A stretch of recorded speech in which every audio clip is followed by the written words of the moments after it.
An item that comes up, an issue that comes up a lot in discussions about intonation is vibrato, especially when it comes to ensemble work.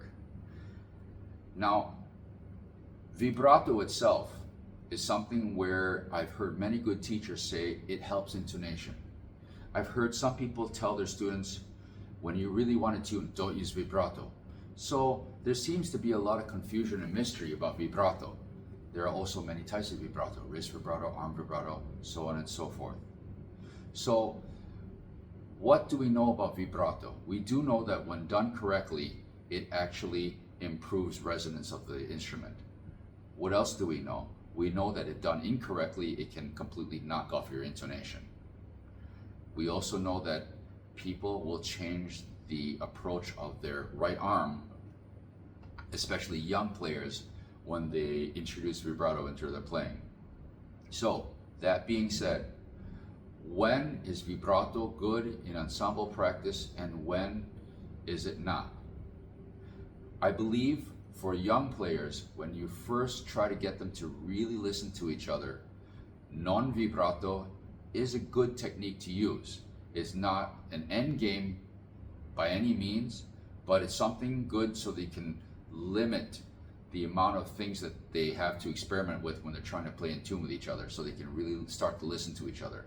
But after that, the idea of vibrato is that it is a release. It is not something that we add pressure, tension to our arm. It is a release in our arms, our fingers, our hands.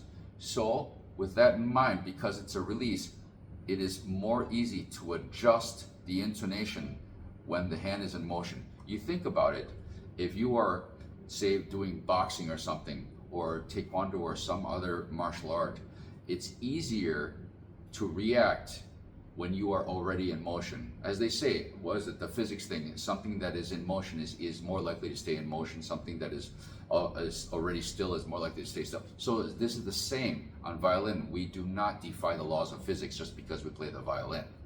So because it is already in motion, it's easier for us to adjust. So if we want to play, let's say I play A and the wrong note comes up. By using the vibrato motion, it's very easy for me to quickly adjust right down.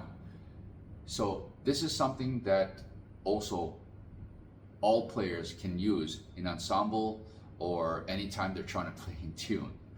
Yes, so once they have basic listening, the skills of basic listening, vibrato should be introduced and encouraged in the way that it releases their hand and allows them to adjust faster. Just my 2 cents on this. If anything I said is contrary to what your teacher tells you, please ignore me, listen to your teacher. But other than that, wishing you all the best in your journey on this fantastic instrument, the violin. Cheers.